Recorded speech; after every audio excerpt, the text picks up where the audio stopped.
Nos conocemos desde hace bastantes años. Yo creo recordar que este próximo viernes hará 15 años del estreno aquí en Casa América, Cataluña, de Más de 1000 jueves. Solo hace 15 años. Nos conocíamos de antes por esto. Yo me acuerdo que la primera vez que Renzo Sico apareció por esta casa, con mi compañera Cristina Osorno, la encargada de literatura y escena, cuando terminamos la reunión nos miramos y dijimos: ¿tú estás tan enamorada como yo de este hombre? Dijo: sí. Y desde entonces, muy felices pues de este reencuentro. Además, él hoy está a punto de disfrutar un escenario bastante más cómodo del que él estaba acostumbrado a trabajar en nuestra institución, porque antes de la remodelación este espacio hacía la mitad y estas luces no existían. Y este hombre nunca puso ningún problema.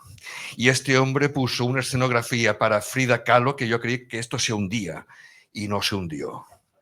Lo hemos pasado muy bien con Asamblea Teatro, una compañía con 60 años casi o ya hechos de trayectoria, una trayectoria que ha sido bendecida con principios tan fundamentales como el pensamiento democrático, los derechos humanos, en fin, una de las piezas o pilares fundamentales de esta casa y que compartimos con él. En este momento acabo de hablar de Más de 1000 jueves y de Frida Kahlo. Permítanme que, en fin, desde un punto de vista muy emocionado, recuerde a la añorada Ana Paola Bardeloni. Me cuesta un poquitín, porque la verdad es que tuvimos muy buena sintonía en esta casa y ella se vino en otras ocasiones también a colaborar. Pero en fin, estoy hablando yo creo que ya demasiado. Yo quiero que ahora quien presente lo que vamos a ver ahora y el por qué, no me dejo una cosa, que luego tú me dirás que me la ha dejado. En un día como hoy, de homenaje a Luis Sepúlveda, aquí debería haber un montón de libros, pero es que no hay ninguna librería que hoy lleve libros a ninguna parte, puesto que mañana tenemos el Sant Jordi y todo el mundo va como muy atareado y atareada. Pero en fin, dicho esto, ahora sí, querido Renzo, su turno, caballero. Gracias, Francés, de tu palabra linda. Y es verdad, es una amistad muy larga y hoy recordamos una amistad más larga aún, la con Luis Sepúlveda, que ha sido una amistad durante 25 años. Yo he sido lector de Luis Sepúlveda y me enamoré del viejo que leía el romance de amor.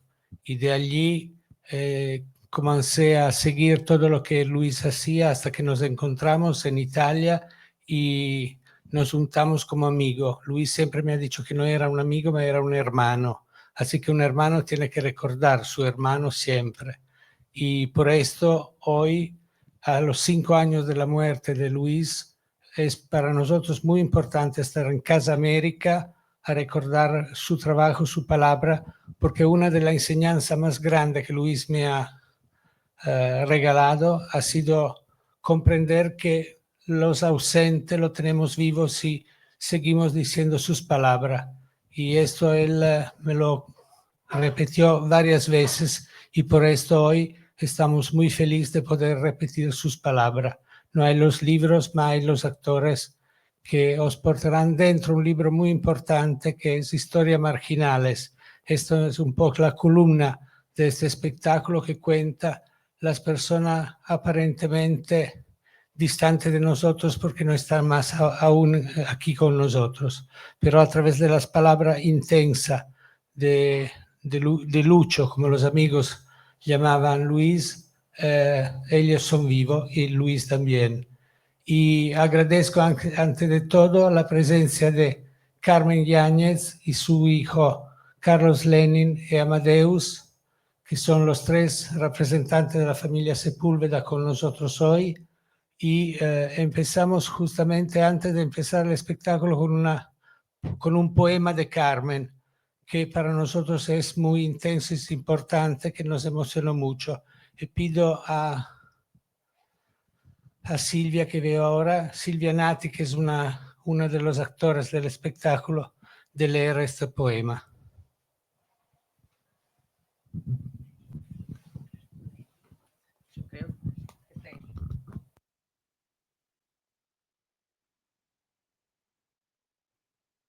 Antes de la luz que circundaba la inocencia. Éramos tan felices, amor mío, con el calor de nuestras manos juntas, cruzando todos los caminos y riéndonos de los obstáculos de piedra o granizo que nos intentaba barrar esa carrera irresponsable de la felicidad.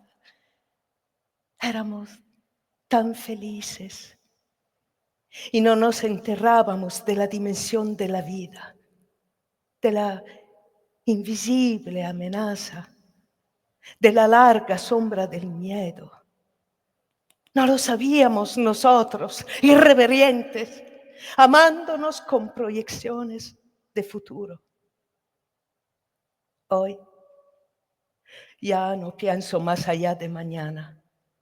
Cuando espero tu prueba de vida, dicha por otros.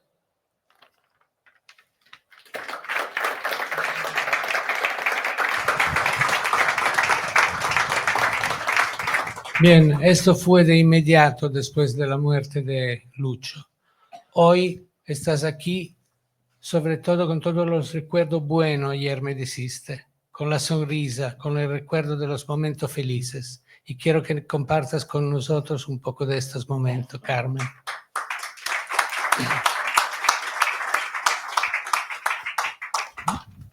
Bueno, estoy aquí emocionada, ver tanta gente que todavía, que lo recuerda, que lo quiere, estar con mis hijos, con mi agente literaria, con toda la agencia literaria, con los editores, con Daniel Morsinski. Estoy realmente emocionada con tanto cariño que recibo, aunque pasen los años. Y eso espero, que aunque pasen los años, siempre lo recuerden, siempre lo tengan, porque es donde yo lo tengo en la memoria. No lo tengo en ninguna otra parte, lo tengo en la memoria. Y mientras yo viva, va a seguir existiendo aquí, en este lugar. Gracias, Carmen. Acompaña, cuidado aquí. Bien, estamos listos a empezar el espectáculo Las Rosas de Atacama, que son una metáfora muy fuerte, válida para Latinoamérica, pero para nosotros en Europa también en este momento. Hay palabras que están escritas 30 años atrás, pero que son muy, muy dentro de nuestro presente. Gracias.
Freddy Taberna.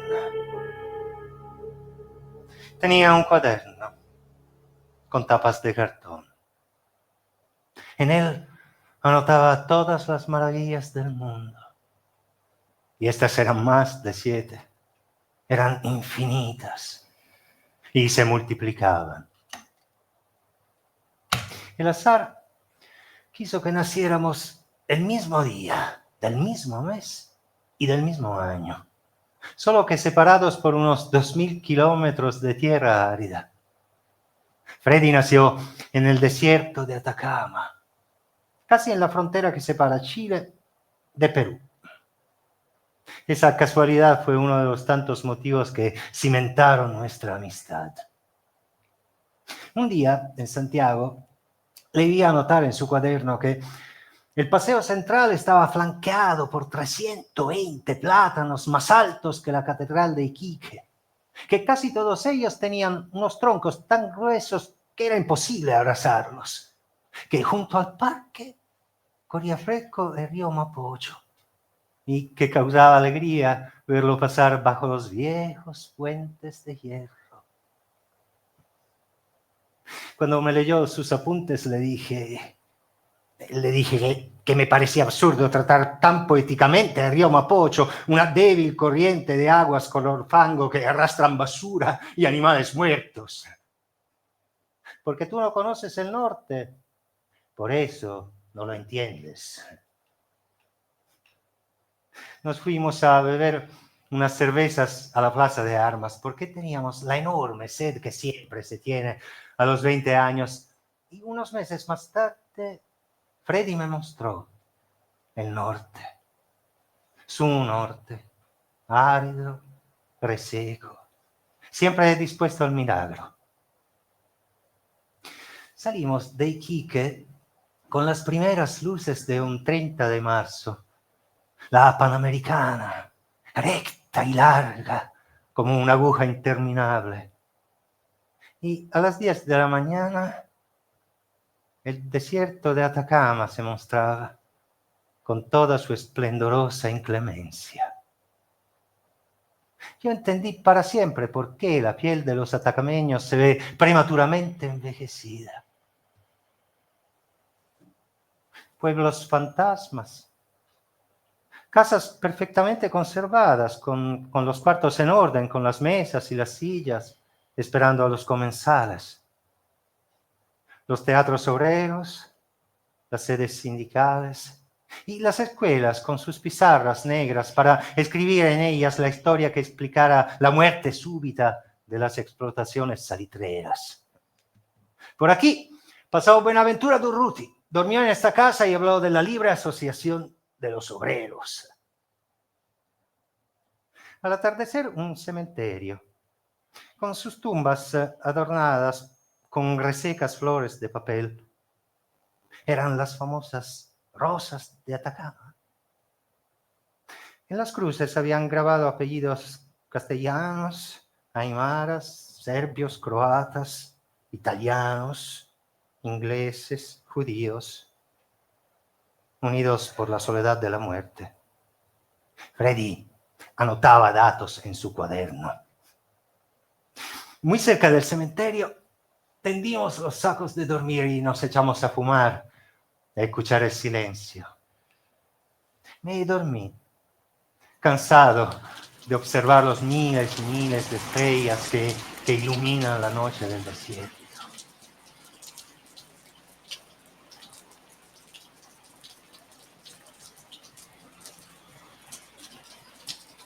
Al amanecer, los sacos de dormir estaban empapados. He llovido. Sí, como todos los 31 de marzo, en Atacama.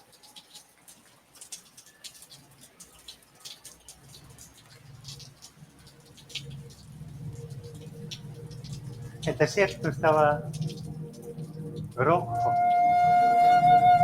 intensamente rojo, cubierto de diminutas flores color sangre.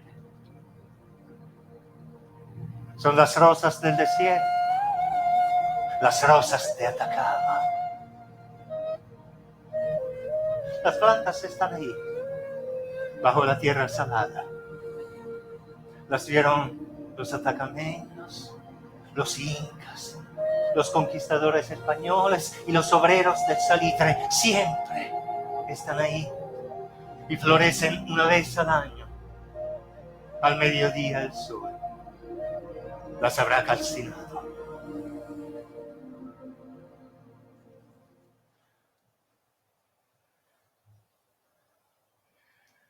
Los militares asesinaron a Freddy el 16 de septiembre de 1973, 5 días después del golpe. Enterraron su cuerpo en algún lugar secreto del desierto. Han pasado más de 50 años. Tal vez tiene razón Neruda al decir, nosotros, los de entonces, ya no somos los mismos. Pero yo, en nombre de mi compañero Freddy Taberna, que recibió las balas de sus asesinos cantando, sigo anotando las maravillas del mundo en un cuaderno con tapas de cartón.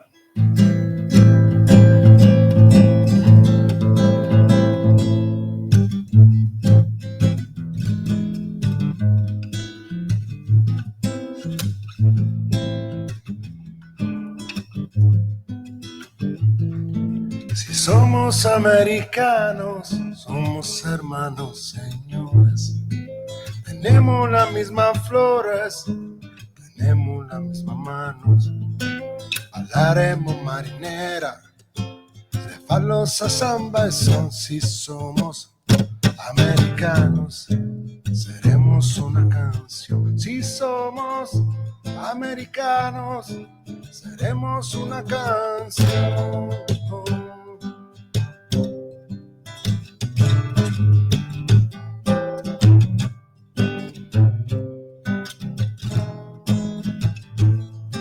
Si somos americanos, miraremos fronteras, daremos las semillas, miraremos la bandera, hablaremos marinera, de falosa, samba, eso. Si somos americanos, seremos una canción. Si somos americanos, seremos una canción.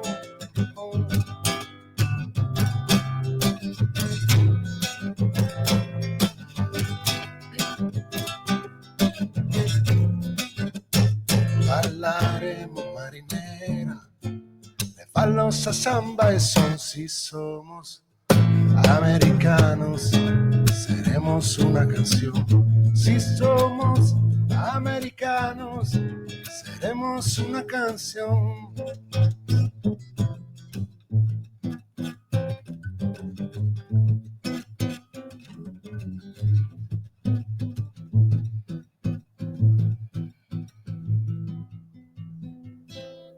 La América estaba esperando con los brazos abiertos. Atrás dejaba una Italia en ruinas y la mal enterradas camisas negras del fascismo. Giuseppe repasaba las 20 palabras de inglés que le enseñara un soldado norteamericano. A los 5 días de navegación, un tripulante le geló el alma. El barco navegaba efectivamente con rumbo a América, pero a América del Sur. Porque América es grande, es más grande que todas las esperanzas y que todos los sufrimientos. Le habló de Argentina, un país enorme en el que la carne era poco menos que gratis y donde había tanto trigo que hasta hace muy pocos años lo quemaban para producir electricidad. Además, le indicó, conozco una familia piemontesa que se ha instalado en Mendoza con una fábrica de pasta. Si vas de mi parte, seguro que te ofrecen casa y trabajo. Una vez que llegaron a Buenos Aires, Giuseppe pisó por primera vez tierra americana. El mismo maquinista se encargó de conectarlo con un camionero que transportaba colchones desde la capital a las provincias. De acuerdo, Tano. Te llevo a Mendoza gratis. Pero tú háblame. Habla sin parar, aunque sean pavadas lo que digas. Giuseppe no entendió ni una palabra, pero respondió, va bene, y trepó a la cabina del camión. Para evitar que el conductor se durmiera, Giuseppe le habló. Le habló de Génova, le habló de su vida, de la guerra, de sus sueños. Habían recorrido varios cientos de kilómetros cuando llegaron hasta las casas de una estancia. Había otros camioneros allí, pero por sobre todo había carne, mucha carne. Giuseppe comió y bebió como nunca en su vida. Nunca supo qué ocurrió. Solo recordaba que fue despertado por un frío intenso y las voces de unos hombres de uniforme verde que le ordenaban bajar. Con la cabeza a punto de estallarle y una sed caballuna, Giuseppe saltó a tierra.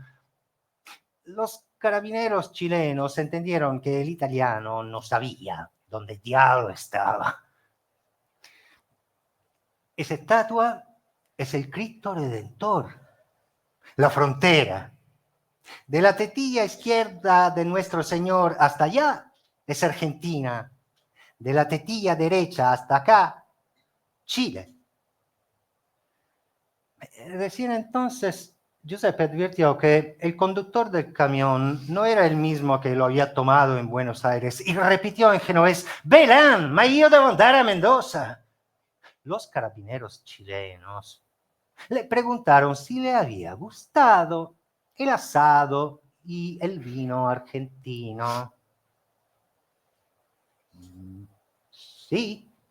Lo jalarán de inmediato hasta la cantina del destacamento, donde se dio el segundo festín de carne y vino, con la consiguiente borrachera, de la que despertó convertido en socio de un sargento, dedicado a la cría de pavos y otras aves de corral. Años más tarde, don Giuseppe, el Tano, abrió un emporio de ultramarinos en el barrio santiaguino de mi infancia. En un cuaderno de tapas negras anotaba las deudas de los vecinos que compraban a crédito. A los niños nos repartía generosas lonjas de mortadela mientras nos iniciaba en los secretos de las óperas que embellecían las tardes desde sus discos de carbón. E invitaba a todo el barrio a festejar en el emporio los triunfos futbolísticos del audaz sportivo italiano. La mejor fiesta en el emporio tuvo lugar el domingo 4 de septiembre de 1970. Aquella noche el barrio tenía muchos motivos para estar alegre. Salvador Allende había ganado las elecciones presidenciales.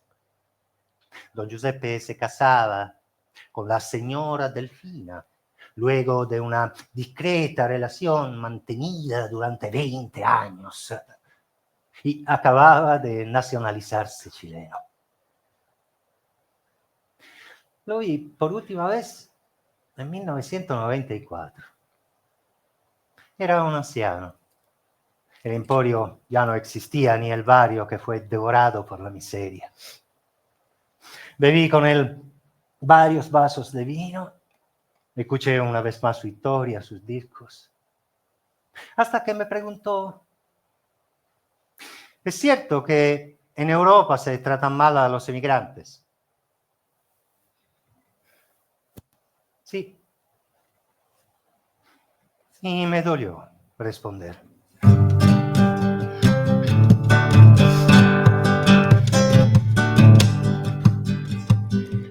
Porque mi vienen de Chile, también que yo estaba allá, ahora ando en terras extrañas, ay, cantando pero apenas Tengo en mi pecho una espina que me clava sin cesar. Es mi corazón que sufre, ay, por su tierra chilena. El barco en que tomar chicha, quería el mercado comprando pequeño. De Matucana y pasan por la Quinta y a Santa Lucía, contigo mi bien.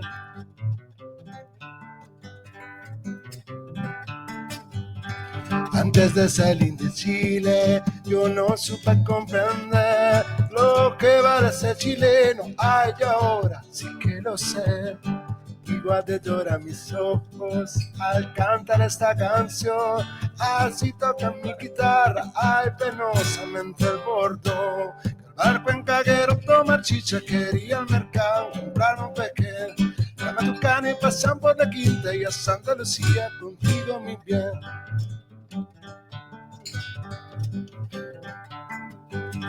Che lejos está mi Chile, lejos mi media mitad, que lejos mi socio hermano, ay mi comadre y mamá. Parece que será un siglo que de Chile no sé nada, por eso escribo esta carta, ay la mando de aquí para allá. Hablar cuenca, quiero tomar chicha, quería al mercado comprarme un peque. Matucana y pasan por la Quinta y a Santa Lucía, contigo muy bien. Probar cuenca, quiero tomar chicha, quería al mercado comprarme un peque. La Matucana y pasan por la Quinta y a Santa Lucía, contigo muy bien.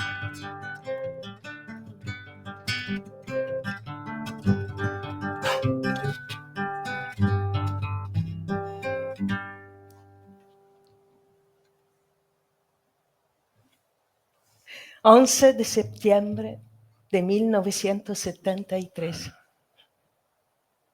El día más negro de la historia de Chile amaneció nublado.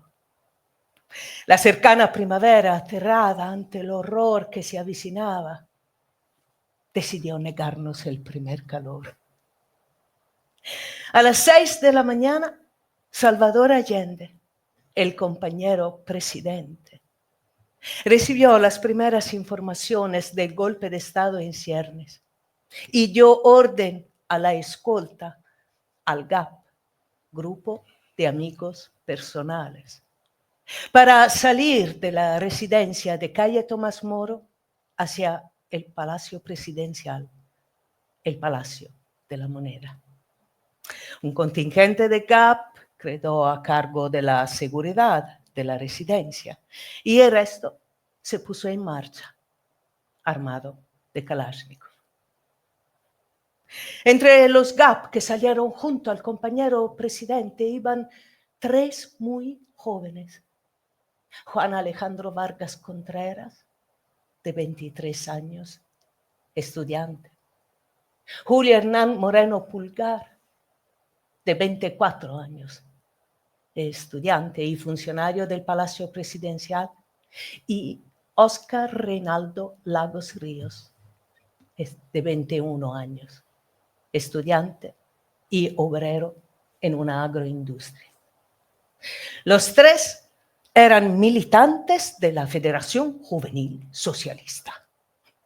A más de 50 años del golpe de Estado que terminó con el más hermoso sueño colectivo, quiero hablar de uno de ellos, de Óscar, un joven chileno valiente y generoso. Óscar era menor que yo, 2 años nos separaban. Para dada la intensidad demostrada en todo lo que hacíamos por la revolución chilena, la entrega total y el vigor con que enfrentábamos las 1000 tareas del gobierno popular, esos apenas 2 años de diferencia de edad me conferían veteranía. Yo también tuve el honor, el mayor honor que he recibido en mi vida, de integrar el GAP. Y tras 4 meses como escolta del compañero presidente, fui llamado a responsabilidades mayores. Así, a los 22 años, me vi convertido en interventor estatal de una agroindustria en el sur de Santiago. Ahí conocí a un joven socialista llamado Óscar Reinaldo Lagos Ríos, que combinaba su trabajo de mecánico de la agroindustria con sus estudios en una escuela industrial y la militancia socialista. Oscar amaba los turnos y las fresadoras. En sus planes estaba convertirse en un buen tornero. Desde el primer momento se convirtió en mi mano derecha. Y en varias ocasiones repelimos a tiros los ataques del grupo fascista Patria y Libertad, que pretendía asesinar a los dirigentes sindicales e incendiar nuestro lugar de trabajo. Oscar solía dar breves paseos con mi hijo, Carlos Lenin, que apenas empezaba a caminar. Cada 2 o 3 días se llevaba un libro, una novela, un volumen de poesía, algún ensayo sociopolítico. Una tarde, mientras cumplíamos con nuestro turno de guardia en la industria, lo oí leer y llorar, sin ocultar las lágrimas. Leía La sangre y la esperanza de un escritor chileno y olvidado, Nicomedes Guzmán. De pronto cerró el libro, se secó las lágrimas y exclamó: «Compañero, ahora sí que tengo claro por qué hacemos esta revolución». Oscar siempre destacó como trabajador por su humor expresado en las canciones de los iracundos que cantaba mientras se reparaba las máquinas, por su ejemplar solidaridad. Y también destacaba como militante, certero en el análisis, capaz de convencer con argumentos más certeros todavía. Y como el GAP estaba integrado por los militantes mejores, un día hablé de él, recomendándolo, y recibí la orden de instruirlo. Así, Oscar aprendió a usar un arma, a limpiarla, recibió nociones de defensa personal y técnicas de seguridad. Y cuando se incorporó al GAP, lo festejamos en su casa, con su familia humilde y generosa. Dejamos de vernos, pues las múltiples tareas de la Revolución chilena nos mantenían a todos ocupados y al día siempre le faltaban horas. Dormíamos poco, pero no perdíamos vista la importancia de lo que hacíamos. No teníamos derecho a la fatiga ni al desánimo. Estábamos construyendo un país justo, fraterno, solidario y a la chilena, respetando todas las libertades y derechos. Y además teníamos un líder cuya estatura moral era el ejemplo que seguíamos. Cierto día encontré a Oscar en el Cañaveral, una residencia campestre en los faldeos de la cordillera de los Andes, donde el compañero presidente solía descansar. Junto a otros 2 GAP, custodiaba el ala norte del lugar. Nos abrazamos y cuando le pregunté por su chapa, su nombre de combate, yo era y sigo siendo Iván, por los GAP sobrevivientes. Respondió: «Johnny, esa es mi chapa, soy el Johnny».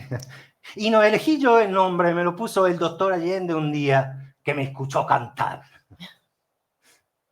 Aquel 11 de septiembre, poco antes de las 7 de la mañana, Salvador Allende y su escolta de 13 miembros del GAP entraron a La Moneda. El golpe fascista estaba en marcha. Tropas y tanques empezaron el cerco a La Moneda. Los defensores y los golpistas cruzaron los primeros disparos y la Fuerza Aérea bombardeaba las antenas de las radios, hasta que no quedó más que una, la de Radio Magallanes. Y gracias a esa emisora escuchamos y escucharemos las últimas palabras del compañero presidente, ese metal sereno de mi voz. Oportunidad de que me pueda dirigir a ustedes. Colocado en un tránsito histórico, pagaré con mi vida la lealtad del pueblo. Y les digo que tengo la certeza de la semilla que entregáramos a la conciencia digna de miles y miles de chilenos, no podrá ser cegada definitivamente. Tienen la fuerza, podrán avasallarnos, pero no se detienen los procesos sociales, ni con el crimen, ni con la fuerza. La historia es nuestra y la hacen los pueblos. Con la moneda sitiada, Allende dispuso que saliera todo el que quisiera hacerlo. Él permanecería como un baluarte de la Constitución y de la legalidad democrática. Entre la balacera y los proyectiles explosivos disparados por la artillería, un puñado de detectives socialistas decidieron permanecer. Y los GAP dijeron rotundamente que la guardia no se rendía ni abandonaba al compañero presidente. Entre Allende, los detectives leales, el médico del presidente, el periodista Augusto Olivares y los 13 GAP nos sumaban más de 22 personas y se enfrentaron a miles de soldados golpistas. Casi al mediodía, la Fuerza Aérea bombardeó La Moneda. El edificio empezó a arder y el GAP seguía resistiendo. Una imagen se quedó grabada para siempre, la del GAP Antonio Aguirre Vázquez, un patagón heroico que disparó desde el balcón principal con su ametralladora .30 hasta que las bombas borraron todo el frontis de La Moneda. El símbolo de la democracia chilena, la llamada Casa de Toesca, ardía. Salvador Allende había muerto. Y Óscar Reinaldo Lagos Ríos, el Johnny, había recibido 2 disparos, pero estaba vivo. A las 2 de la tarde, ya sin parque, agotadas las municiones, los sobrevivientes de aquel puñado de detectives y del GAP salieron de los escombros y fueron de inmediato subidos a un camión militar con rumbo desconocido. Los detectives consiguieron salvar sus vidas. Pasaron por las atroces torturas, pero sobrevivieron. Los 13 GAP desaparecieron. Pero en Chile la tierra habla. Y así se descubrió una sepultura clandestina en cuartel militar abandonado, el Fuerte Arteaga. Y en esa tumba había más de 400 trozos de huesos humanos. Algunos no medían más que centímetros. Y esos minúsculos huesos contaron que los 13 GAP habían sido torturados, mutilados, asesinados por la soldatesca en una orgía de sangre que duró varios días y en la que participaron todos los oficiales y soldados del regimiento Tacna. Luego fueron enterrados en el mismo regimiento. Y cuando testigos de lo que había ocurrido aseguraron que podían indicar el lugar donde ocultaron los restos de los heroicos combatientes de La Moneda, los sacaron de ahí, los llevaron hasta el Fuerte Arteaga, los arrojaron a un agujero de 10 metros de profundidad. Enseguida los dinamitaron y cubrieron de tierra. Es imposible silenciar la voz de los combatientes.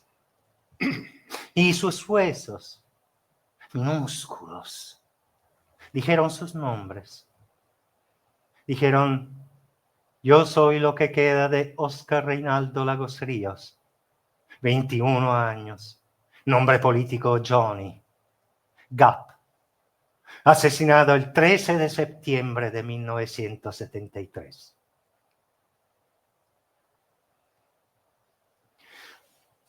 Una mañana del 2010 en Santiago, una caravana de 3 vehículos funerarios pasó frente al Palacio de la Moneda. Iban escoltados por hombres y mujeres mayores de 60 años, que lucían con orgullo una cinta roja con la sigla GAP en el brazo izquierdo.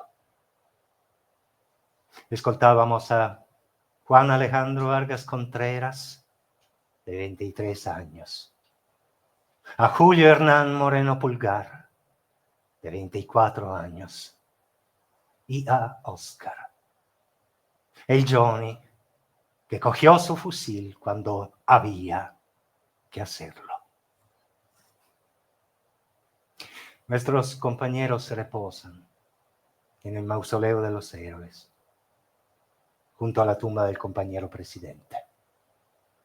El GAP no se rinde.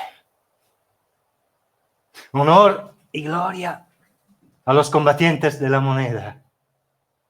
Vivan los compañeros.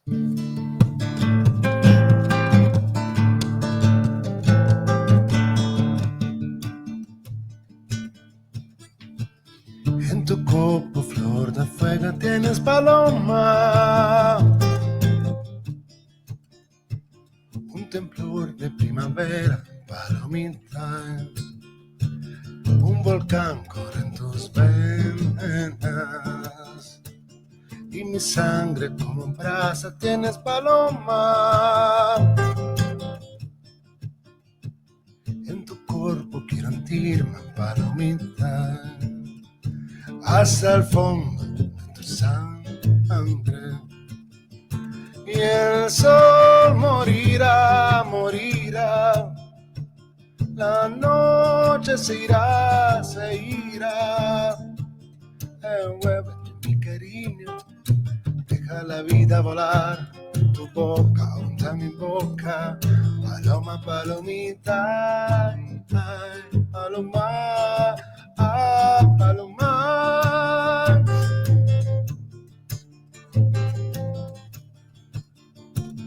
En tu cuerpo, flor de fuego, tienes paloma. Una llamarada mía, palomita, que ha calmado mil heridas. Ahora volvemos líder, tiernas palomas. No pierdas las esperanzas, palomita. La flor crece con el agua y el sol volverá, volverá. La noche se irá, se irá. Envuélvete, mi cariño, deja la vida volar. Tu boca, unta mi boca. Paloma, palomita, ay, ah, paloma, ah, paloma.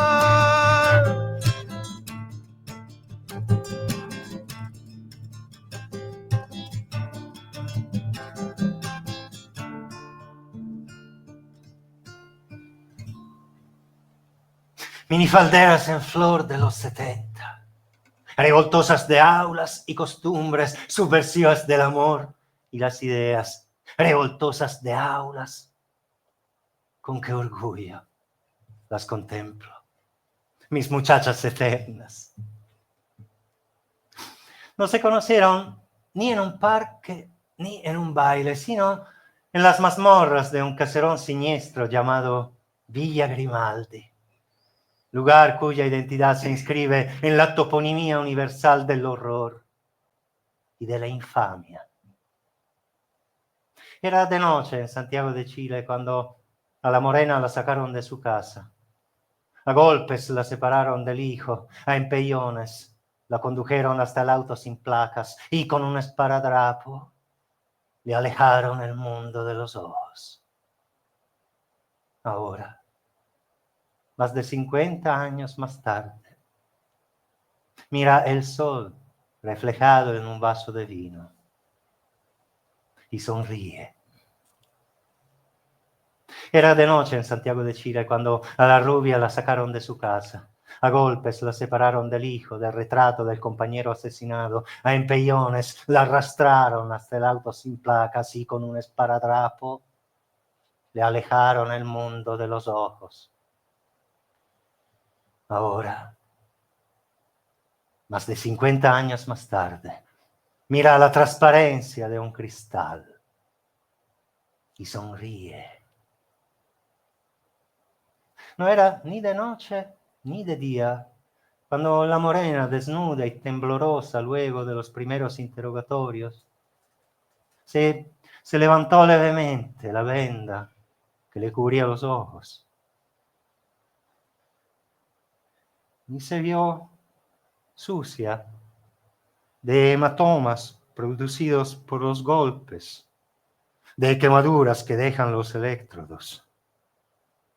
Entonces se mordió los labios y con todo el amor del mundo musitó.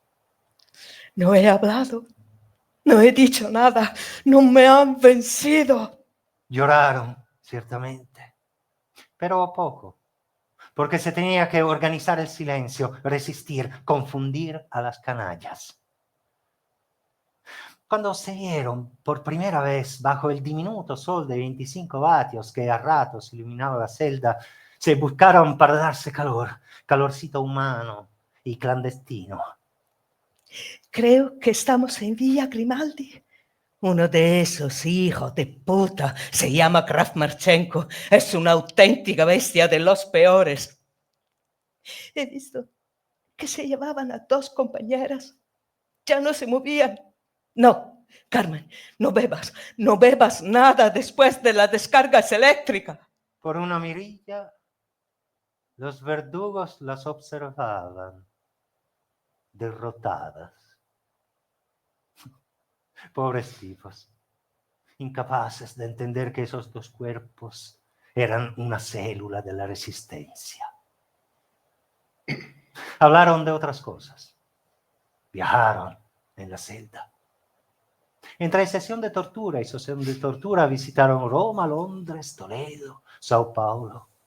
Cantaron canciones de Serrat y de Violeta Parra, recitaron poemas de Neruda y Machado, cocinaron con las especias de los recuerdos felices. La morena era poeta y quería ser una gran poeta. La rubia era periodista y quería ser una gran periodista.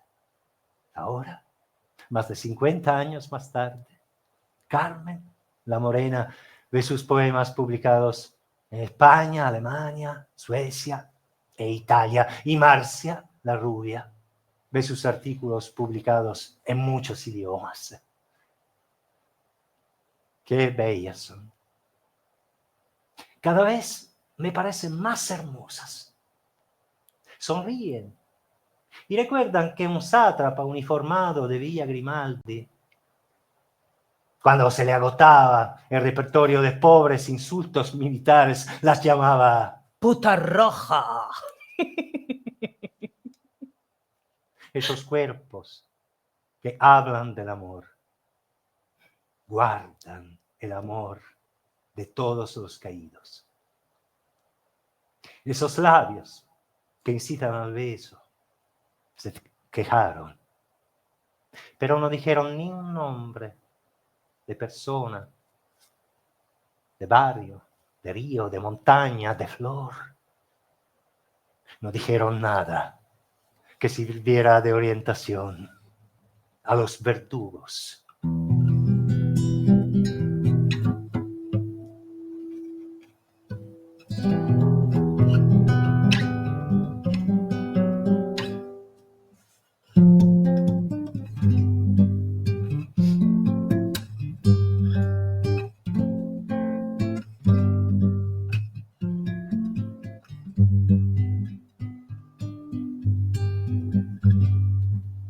¿Te recuerda, Amanda, la calle mojada, corriendo a la fábrica?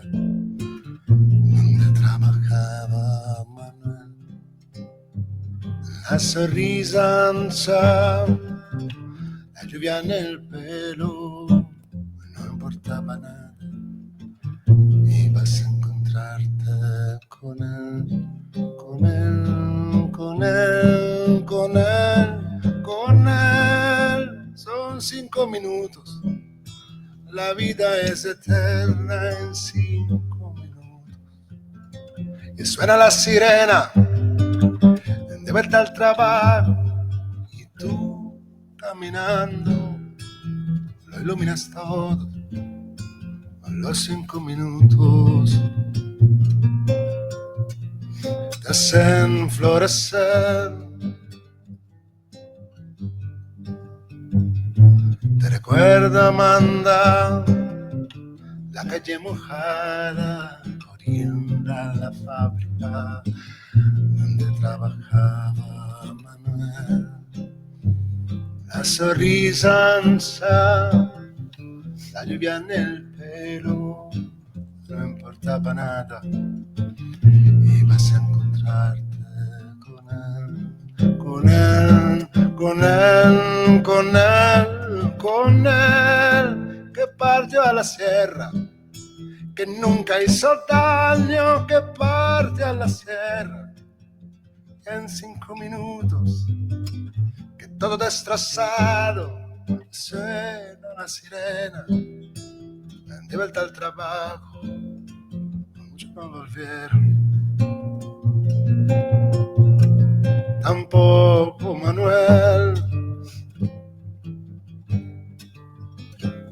Te recuerda Amanda, la calle mojada, Corinda, la fábrica donde trabajaba Manuel.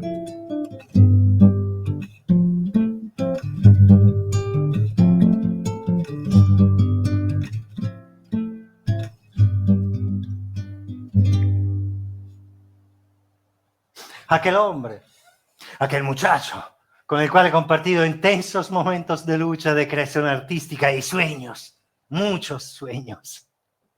A menudo la gente me pregunta, Pero, ¿cómo era Víctor Jara? para contestar cierro los ojos, dejo que los recuerdos me lleven hasta aquel viejo edificio que alojaba la Escuela de Teatro de la Universidad de Chile, donde Víctor enseñaba y yo estudiaba. Hablábamos de Brecht y organizábamos grupos de teatros en las fábricas. Hablábamos de Pirandello y organizábamos círculos culturales en los barrios. Hablábamos de Shakespeare y organizábamos laboratorios entre los que trabajaban en las minas. Víctor encontraba siempre el tiempo para coger la guitarra y cantar. Siempre cantaba a pesar del cansancio, del agotamiento. Su voz renovaba nuestras energías. Cada vez que me encontraba, me preguntaba: ¿Cómo estás, negrito? ¡Ah, bien! ¿Y tú, negrito? Luego nos sentábamos en el suelo y empezábamos a soñar en voz alta, porque aquella era nuestra manera de hacer política. Su voz dulce, sus palabras bien moduladas, no dejaban nunca de infundir coraje en quien se desanimaba en aquellos largos días de nuestro 68, cuando logramos paralizar todo Chile con una gran huelga, primero de los estudiantes y después de los profesores.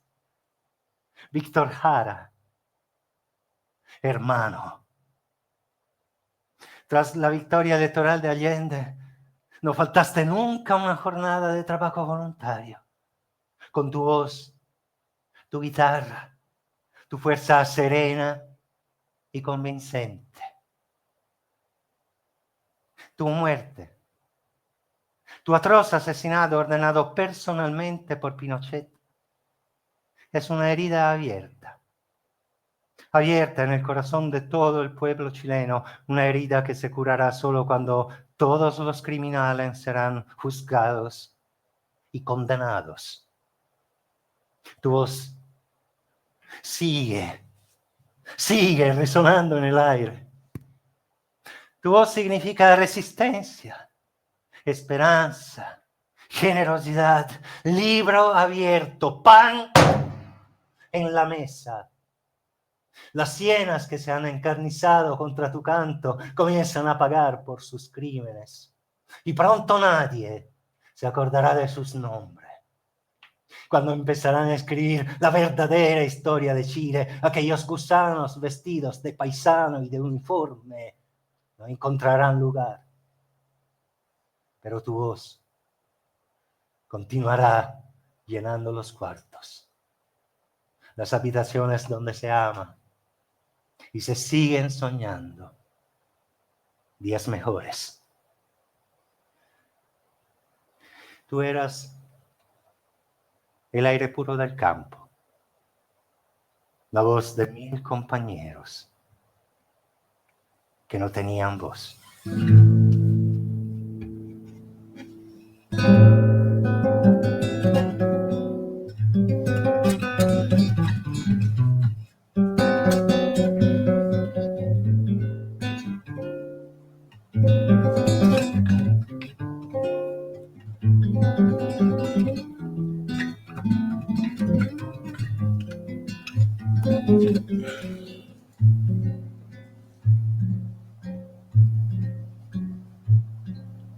Trigo y maíz era tu voz, mano de sembrador, alma de cobre, pan y carbón, hijo del tiempo y del sol. Tu canto fue flor de metal, grito de multitud, arma en el puño trabajador, viento del norte y del sur.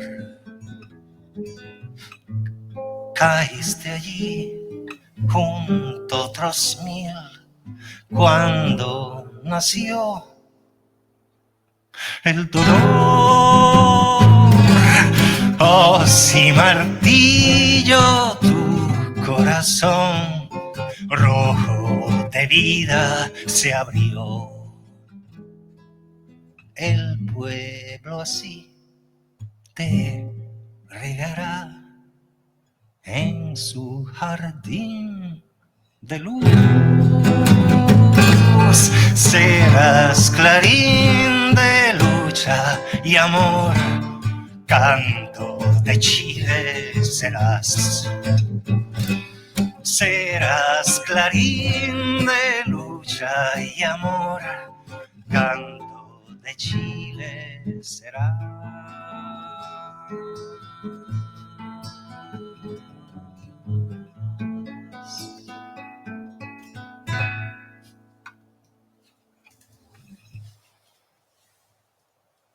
Fuerzas Armadas y de Orden han actuado en el día de hoy solo bajo la inspiración patriótica de sacar al país del caos que en forma aguda lo estaba precipitando el gobierno marxista de Salvador Allende. La Junta mantendrá el poder judicial y la asesoría de la Contraloría. Las cámaras quedarán en receso hasta nueva orden. Eso es todo. En su casa de San Vicente, al sur de Santiago, Juanpa tiene la más bella colección de libros a medio consumir por las llamas. Durante 15 años dirigió la revista Análisis. No todos los kiosqueros se atrevían a venderla, leerla en público. Llegó a ser peligroso. Y tener números atrasados de la revista llegó a ser motivo de querellas por reunir material subversivo. Fueron años duros, ciertamente. En torno a Juanpa se reunió un equipo de periodistas y colaboradores que ejercieron casi un voluntariado. Había miedo, claro que lo había, porque el terror mostraba las garras por todas partes. Pero la razón, la certeza de la razón, Era el gran aliciente para seguir adelante y se pagó un alto precio por mantener en vida la única expresión libre de la prensa chilena. Una noche de 1985, durante las macabras horas del toque de queda, el responsable de las sesiones internacionales, José Carrasco Tapia. Pepone. Ya, Pepone, para todos cuantos le quisimos. Lo sacaron de su casa cuando apenas se había metido a la cama. Silvia, su compañera, intentó entregarle los zapatos, pero los emisarios de Pinochet le respondieron: ¿a dónde lo llevamos? No lo necesita.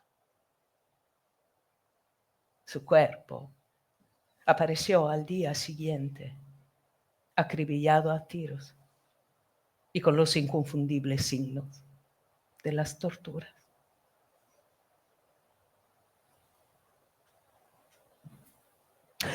Pinochet tuvo siempre Juanpa en la mira, pero su inteligencia perversa le indicó que asesinarlo o desaparecerlo le traería complicaciones internacionales. Claro, no se desaparece fácilmente a un periodista como Juanpa, uno galardonado con la pluma de oro o con el premio Ortega y Gasset del País. Y fue así que la bestia uniformada decidió que Juanpa sería su prisionero personal, su víctima privada. Juanpa estuvo 7 veces en la cárcel y nunca dejó de escribir. Desde las mazmorras, manos amigas se encargaban de sacar los editoriales manuscritos y el lunes siguiente aparecían en Análisis. Lo visitaban ministros extranjeros y el cuerpo de corresponsales acreditados hacía guardia frente a la cárcel, velando por la vida de Juanpa. Análisis continuaba en los kioscos. En una muestra de generosidad de la bestia, Pinochet le permitió dejar la cárcel durante el día. Pero cada noche, Juanpa debía retornar a la celda. Y todo esto sin que mediara juicio alguno, sino la simple voluntad del Señor de los horrores. Y así pasaron los años. Pero el temple de Juanpa se mantuvo inquebrantable como su pluma y su ética. Y esto naturalmente inquietó al oficial de infantería que se jactaba de leer 15 minutos cada día y ordenó la ejecución de una nueva forma de amedrentar. ¡Quemar la casa del periodista! Lo hicieron 2 veces. Durante uno de sus pocos días de libertad, le ayudé a ordenar los libros, medio chamuscados, húmedos, todavía, del agua salvadora de los vecinos que llegaron a tiempo. En su casa de San Vicente, al sur de Santiago, Juanpa tiene la más bella colección de libros a medio consumir por las llamas.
Algunos años atrás me paré frente a la puerta de una casa de Hamburgo.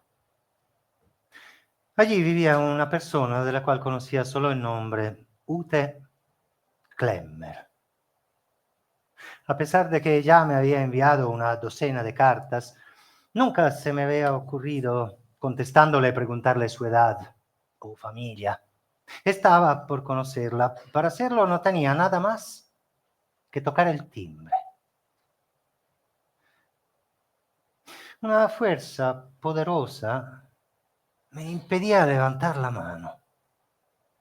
Una fuerza que me obligaba a examinar los detalles de mi vida que me habían llevado hasta allí. Nadie puede decir cuáles son las cosas peores de la cárcel, de ser prisionero de una dictadura. Yo mismo no soy capaz de indicar si lo peor ha sido la tortura, los largos meses de aislamiento en un foso que apestaba, no saber si era de noche o de día, ignorar desde cuánto tiempo me encontraba en las manos de los esbirros de Pinochet, los falsos fusilamientos, la muerte de los compañeros, la denigración sistemática, constante. Todo es peor en la cárcel. Al final de un sumario proceso militar que se celebró en la cárcel de Temuco en febrero de 1975, proceso en el que fui acusado de traición a la patria, conspiración subversiva, adhesión a grupos armados y un montón de otros delitos. Mi defensor de oficio, un teniente del ejército chileno, salió de la sala donde se celebraba la audiencia, un acto en el cual nosotros, los acusados, no participábamos, y con gestos eufóricos me dijo: ¡todo bien! Me había salvado de la pena de muerte y en cambio me habían condenado a 28 años de prisión. En aquel entonces yo era un hombre joven, tenía 25 años. No supe cómo reaccionar cuando, después de un rápido cálculo, descubrí que habría recuperado mi libertad a los 53 años. Yo era un optimista a ultranza. Seguía repitiendo: la dictadura no durará mucho. Más tarde, sobre todo durante las largas noches, la razón se impuso y me tuve que render. La dictadura habría durado mucho tiempo y los mejores años de mi vida habrían transcurrido entre las paredes de la cárcel. Los compañeros, las cartas de la familia, los amigos me daban coraje, a pesar de que no dejaban de repetirme que no pudieran hacer más nada para ayudarme y que la única cosa importante era que yo estuviese vivo. Sí, yo estaba vivo. Pero la vida comenzó a asumir un terrible sabor a soledad frente a la injusticia. Hasta que un soldado, una mañana, me trajo una carta, la abrí y después de haberla leído supe que a miles de kilómetros de distancia, en Hamburgo, una persona, Ute Klemmer, estaba dispuesta a luchar para sacarme de la cárcel. Comenzó un epistolario que hizo que fueran menos brutales los días de segregación. En sus cartas, Ute me hablaba de los esfuerzos para ayudar a los numerosos chilenos que se encontraban en condiciones similares a la mía. La descripción de su ciudad y de los centenares de actos de solidaridad a los cuales asistía traían una ráfaga de libertad a la cárcel de Temuco. En 1977, gracias al trabajo y a la constancia de los miembros de Amnesty International, logré que los militares chilenos examinaran de nuevo mi caso y al fin conmutaron los 25 años de prisión por 8 de exilio. En realidad, en una muestra de respeto de los militares chilenos por la justicia, se prolongaron hasta 16 largos años sin poder pisar el suelo chileno. Para decirlo de manera más simple, yo debo mi libertad a Ute Klemmer y a las personas que como ella trabajan incansablemente en defensa de los derechos humanos, en defensa de los perseguidos en cualquier parte del mundo. Aquella mañana en Hamburgo, cuando al fin logré encontrar la fuerza, levanté la mano y toqué el timbre. Pasaron algunos segundos. Se abrió la puerta y me encontré frente a una muchacha de aspecto muy frágil. Vive aquí Ute Klemmer. Sí, soy yo.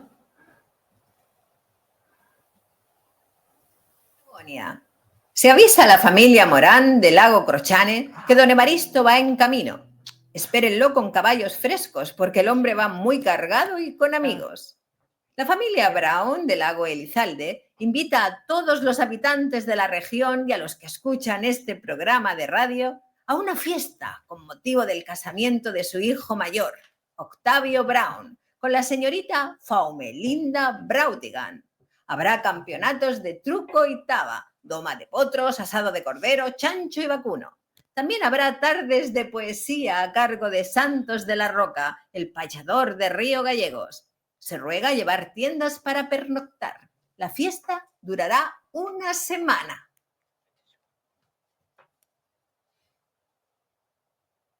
Cuando en 1976 la dictadura empezó a enviar relegados políticos a la Patagonia, la correspondencia que los desterrados recibían o enviaban a sus familiares del norte pasaba previamente por la censura militar, que generalmente consistía en destruir las cartas. Entonces, Radio Ventisquero, la voz de la Patagonia, empezó a transmitir por onda corta. Y los relegados no solo pudieron comunicarse con sus familiares, sino que emitieron un programa de análisis político. En pocos meses, Radio Ventisquero se escuchó hasta en Arica. Sí, a casi 4.000 kilómetros de distancia. La respuesta de los militares no se hizo esperar. Y una noche, manos anónimas dinamitaron la torre de la antena. La respuesta de los patagones tampoco anduvo a la zaga. Para que levantara la antena, Radio Ventisquero recibió los más largos y flexibles troncos de eucaliptos todas las veces que fuera necesario. Y siguió emitiendo. Y sigue. Y seguirá. Paisanos, como ya es tradición en nuestra estancia, vamos a dar por inaugurado el 18º Campeonato de Mentiras de la Patagonia. Todas las mentiras que aquí se digan serán más tarde transmitidas por Radio Ventisquero.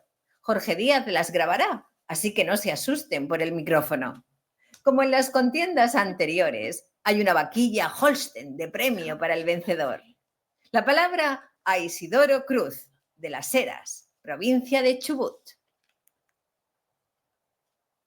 Lo que voy a contar pasó hace algún tiempo, en el año del invierno más frío. Ustedes deben recordarlo. Yo estaba pobre y flaco, tan flaco que ni sombra daba, tan flaco que no podía usar el poncho porque apenas metía la cabeza en el agujero, pasaba de largo hasta mis pies. Una mañana me dije, Isidoro, esto no puede seguir así, de tal manera que te vas para Chile. Mi caballo estaba tan flaco como yo, Así que antes de montarlo le pregunté: Matungo, ¿pensás que podés cargarme? Él me respondió: sí, pero sin silla. Acomódate por ahí entre mis costillas. Seguí el consejo del caballo y juntos nos lanzamos al cruce de la cordillera. Me acercaba a la frontera cuando desde algún lugar cercano escuché una voz débil que decía: no puedo más, aquí me quedo. Asustado miré en todas direcciones buscando al dueño de la voz, pero no vi a nadie. Entonces le hablé a la soledad: no te veo, mostrate. La débil voz se dejó oír nuevamente: bajo tu sobaco izquierdo. Estoy bajo tu sobaco izquierdo. Metí una mano y palpé algo entre las arrugas del sobaco. Al sacarla apareció un piojo aferrado a mi dedo, un piojo tan flaco como mi caballo y yo mismo. Pobre piojo, pensé, y le pregunté desde cuándo vivía en mi cuerpo. Muchos años, pero llegó el momento de separarnos. Aunque no peso ni un gramo, soy una carga inútil para vos y para el caballo. Déjame en el suelo, compañero. Sentí que el piojo tenía razón y lo dejé bajo una piedra, escondido para que no se lo comiera algún pájaro de los cerros. Si me va bien en Chile, al regreso te busco yo y te lo dejo picarme todo lo que quieras, le dije al despedirme. En Chile nos fue bien, subí de peso, también el caballo engordó, y cuando al cabo de un año emprendimos el regreso, busqué al piojo donde lo dejara. Lo encontré. Estaba más flaco todavía. Se veía transparente y ya casi no se movía. Aquí estoy, piojo, vení acá, picá todo lo que querés, le dije metiéndolo bajo mi sobaco izquierdo. El piojo picó, despacito primero, luego con fuerza, con ganas de chupar sangre. De pronto el piojo comenzó a reír, y yo también reí, y mi risa contagió al caballo. Cruzamos la cordillera riendo, borrachos de felicidad, y desde entonces ese paso de montaña se llama Paso de la Alegría. Todo esto ocurrió, como les dije, hace algún tiempo, en el año del invierno más perro.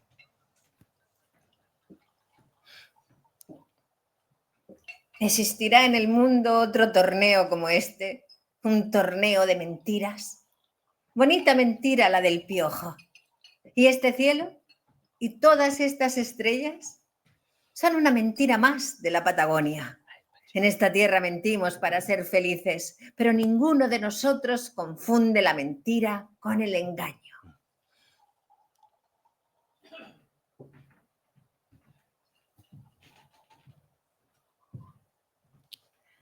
Antes de cumplir los 3 años, Panchito padeció de una poliomielitis que lo dejó inválido. Sus padres, pescadores de San Gregorio en la Patagonia, cada verano cruzaban el estrecho para instalarse en Angostura. El niño viajaba con ellos como un amoroso bulto que permanecía acomodado sobre unas mantas, mirando el mar. Hasta los 5 años, Panchito Varía fue un niño triste, huraño, y casi no sabía hablar. Pero un buen día tuvo lugar uno de esos milagros acostumbrados en el sur del mundo. Una formación de 20 o más delfines australes apareció frente a Angostura, desplazándose del Atlántico al Pacífico. Los lugareños que me contaron la historia de Panchito afirmaron que apenas los vio, el chico dejó escapar un grito desgarrador y que a medida que los delfines se alejaban, sus gritos ganaban en volumen y desconsuelo.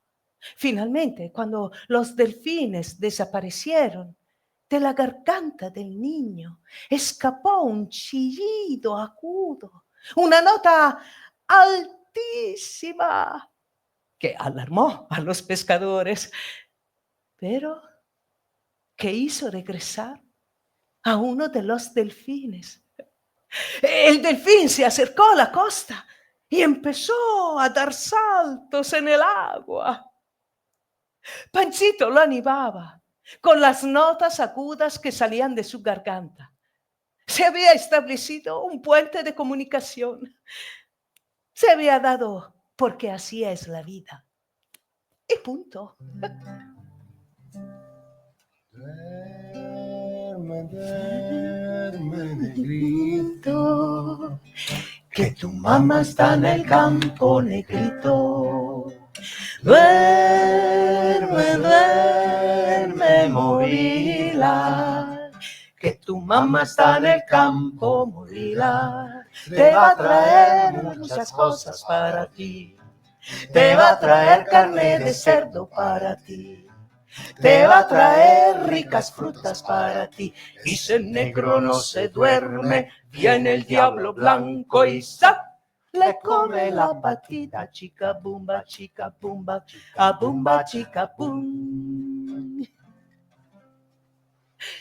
El delfín permaneció frente a Angostura todo aquel verano. Y cuando la proximidad del invierno ordenó de abandonar el lugar, los padres de Panchito comprobaron con asombro que el niño no manifestó el menor asomo de pena. Con una seriedad inaudita, para sus 5 años, declaró que su amigo también tenía que marcharse, pues de otro modo lo atraparían los hielos, pero que al año siguiente regresaría. Y el delfín regresó. Panchito cambió. Se tornó un chico locuaz, alegre. Llegó a hacer bromas sobre su condición de inválido. Cambió radicalmente. Sus juegos con el delfín se repitieron durante 6 veranos. Panchito aprendió a leer y a escribir, a dibujar a su amigo el delfín. Y como los demás chicos, colaboraba en la reparación de las redes, preparaba lastres, secaba mariscos, siempre con su amigo el delfín saltando en el agua, realizando proezas solo para él. Pero una mañana de verano, el delfín no acudió a la cita diaria. Alarmados, los pescadores lo buscaron. Rastrearon el estrecho de extremo a extremo. No lo encontraron. Pero sí, se toparon con un barco factoría ruso, uno de los asesinos del mar. Panchito Varela murió a los 2 meses. Se extinguió sin llorar, sin musitar una queja. Yo visité su tumba y desde allí miré el mar gris agitado del invierno incipiente, el mar donde hasta hace poco retozaban los delfines.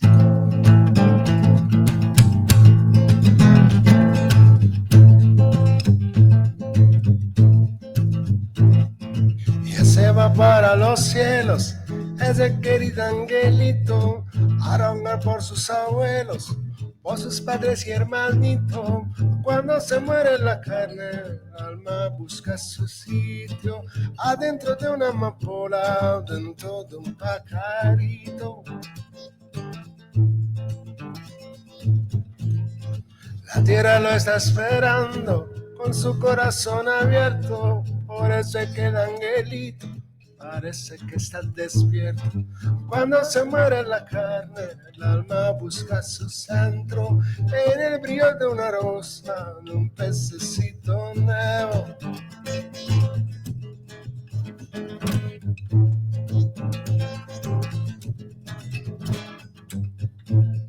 En su conita de tierra, la arrullera una campana, entre la lluvia del limpio, su carita a la mañana.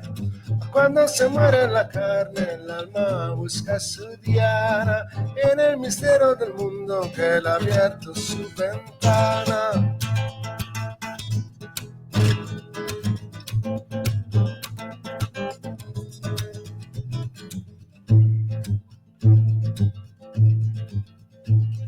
Las mariposas alegres de ver el beco angelito al redentor de su cuna le caminan despacito.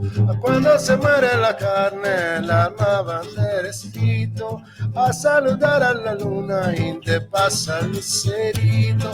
¿A dónde se fue su gracia? ¿A dónde fue su dulzura? Porque su cae su cuerpo como la fruta madura. Cuando se muere la carne, el alma busca en la altura la explicación de su vida contada con tal premura, la explicación de su muerte prisionera en una tumba. Cuando se muere la carne, el alma se queda oscura.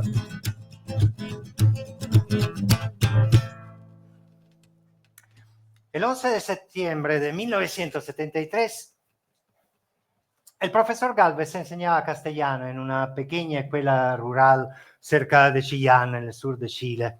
Rondaba los 60 años, era viudo y su única familia eran un hijo que cursaba estudios en la Universidad de Concepción y sus alumnos. El hijo, como otros miles de jóvenes, un día fue tragado por la máquina del terror. Durante 2 años, el profesor Gálvez llamó todas las puertas. No cejó en su empeño hasta que lo encontró, convertido en una ruina, pero vivo.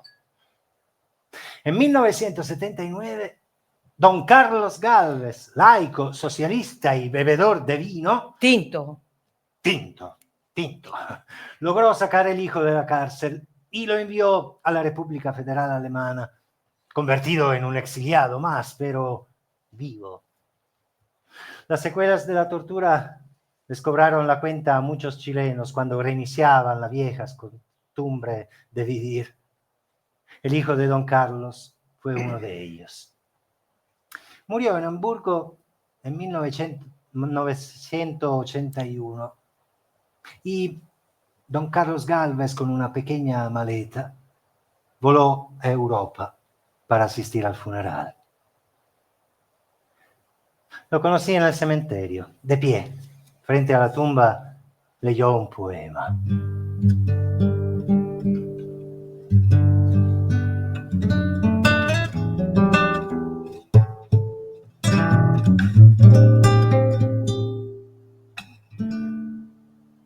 Si cada hora que viene con su muerto,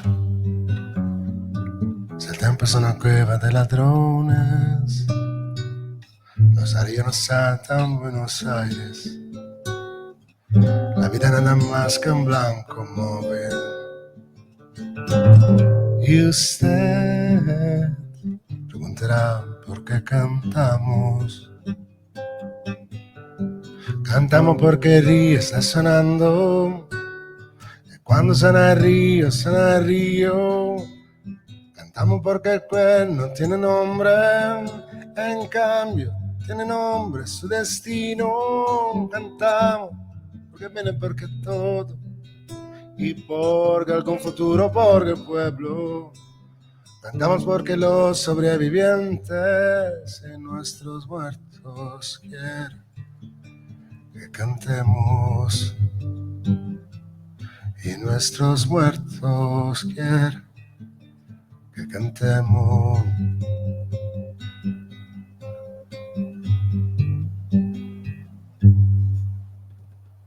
¿Qué deja un exiliado? Un par de fotos, la calabaza del mate, la bombilla de plata, unos libros de Neruda. Todo eso metió don Carlos en su pequeña maleta y a los pocos días emprendió el regreso a Chile. En el aeropuerto de Santiago, un funcionario le escupió que no podía entrar en el país porque las actividades subversivas realizadas en Alemania, asistir al funeral de su hijo, lo privaban del derecho de vivir en Chile. Don Carlos Gálvez, el profesor Gálvez y su pequeña maleta volvieron a Hamburgo. A los 2 o 3 meses ya hablaba un alemán aceptable como para vender periódicos a la entrada del metro, porque el hombre digno se gana el pan antes de llevárselo a la boca. Y al medio año daba clases de castellano a niños españoles y latinoamericanos. Los lunes y viernes me devolvía un libro y se llevaba otro. Machado, León Felipe, Miguel Hernández, Lorca, Alberti se convirtieron en sus hermanos del alma. En algunas ocasiones, y sin que él lo percibiera, lo observé leer, muy arropado y con guantes en algún parque de la ciudad. De pronto cerraba el libro, lo apretaba contra su pecho y volvía los ojos al frío cielo de Hamburgo. En 1984 hicimos juntos un viaje a Madrid, su primer y único viaje a España. En el Café Gijón, sentados ante una mesa que tal vez ocupara a algunos de sus poetas, lo vi llorar con un llanto duro, rebelde, como solo lloran los ancianos con historia. Preocupado le pregunté si se sentía mal. Con su respuesta me enseñó la más contundente de las verdades. Hemos vuelto a la patria, ¿entiendes? Nuestro idioma es nuestra patria. El invierno del 85 fue muy duro. Don Carlos contrajo una neumonía que lo llevó a la tumba. Unos días antes de que lo internaran en el hospital, le visité en su pequeño piso de hombre solo y lo encontré embriagado de la felicidad de un sueño dichoso. Soñé que estaba en mi escuelita enseñando los verbos regulares a una clase de niños muy pequeños. Y al despertar tenía los dedos llenos de tiza.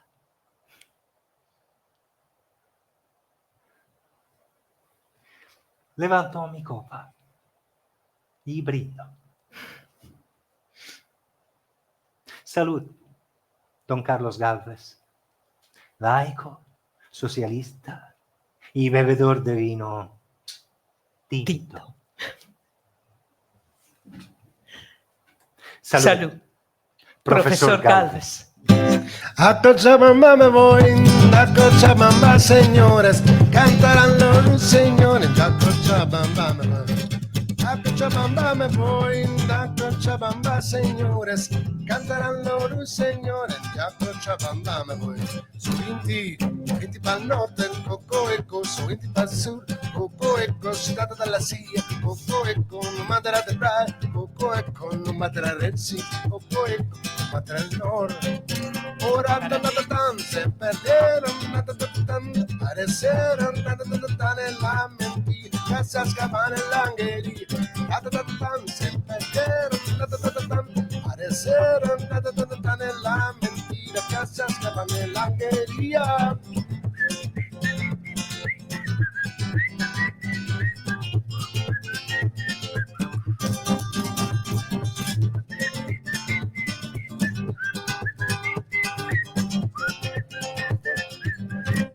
A Cochabamba me voy, a Cochabamba, señores, cantarán los ruiseñores. A Cochabamba me voy, a Cochabamba me voy, a Cochabamba, señores, cantarán los ruiseñores. A Cochabamba me voy. Su inti pa'l norte, su inti pa'l sur, su inti pa'l norte, su inti pa'l west. No matará el cis, no matará de brai, no matará de sol. Y vámonos, hermano, se perdieron, aparecieron en la mentira, que se escapan en la anguería. Se perdieron, aparecieron en la mentira, que se escapan en la anguería.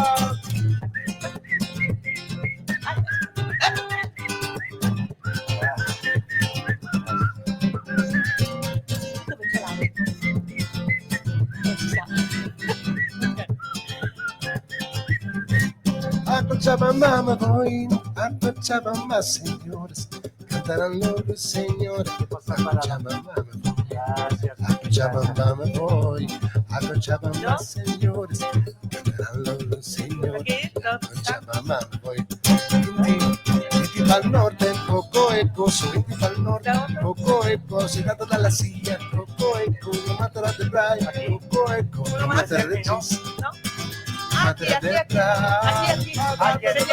señora, parecieron en la mentira, vas a escapar en la anguería, se perdieron, parecieron en la mentira, vas a escapar en la anguería.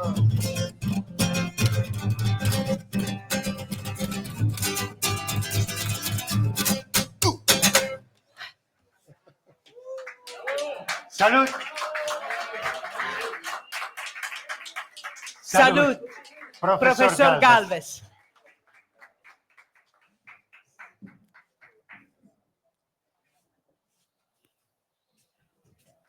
In tutta la strada non si vede un albero, un arbusto, un cespuglio, un filo d'erba, un animale, un insetto, un solo uccello.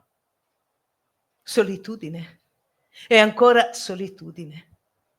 Deserto, saline, fabbriche di sannitro abbandonate, edifici degli inizi del secolo, veicoli mummificati. Tutto fa pensare che questa regione non sia altro che un castigo, ma sotto la terra arida vive incredibilmente una delle più belle forme di vita, la radice di un lichene, antica come il deserto, sepultada a una decena de centímetros bajo el suelo quemado por los rayos del sol. La raíz espera con paciencia el día de la única lluvia. Casi sempre, a finales de marzo, cae durante algunos minutos. Moja la tierra que sedienta bebe el agua.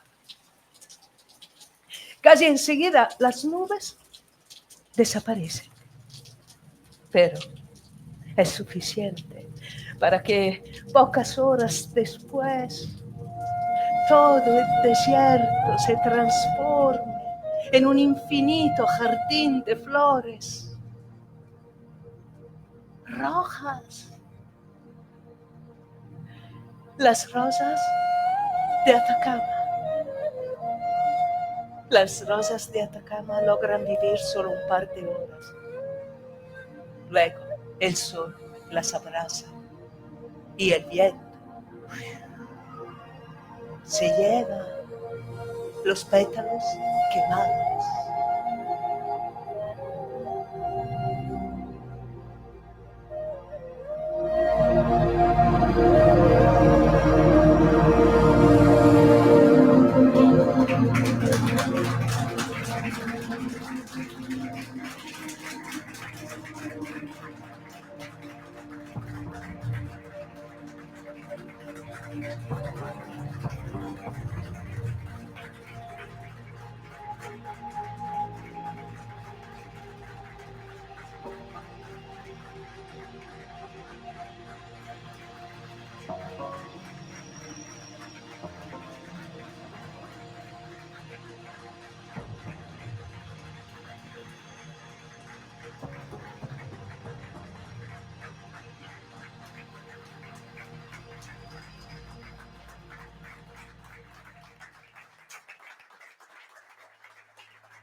Gracias a la vida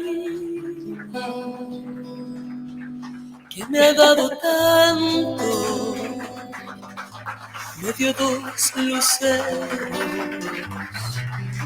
que cuando los abro perfecto distingo lo negro del blanco y en el alto cielo su fondo estrellado y en las multitudes al hombre que yo amo. Gracias a la vida que me ha dado tanto, me ha dado el oído que en todo su ancho graba noche y día, niños y canarios, martillos, turbinas, ladridos, chubascos y la voz tan tierna de mi bien amado. ¡Opa!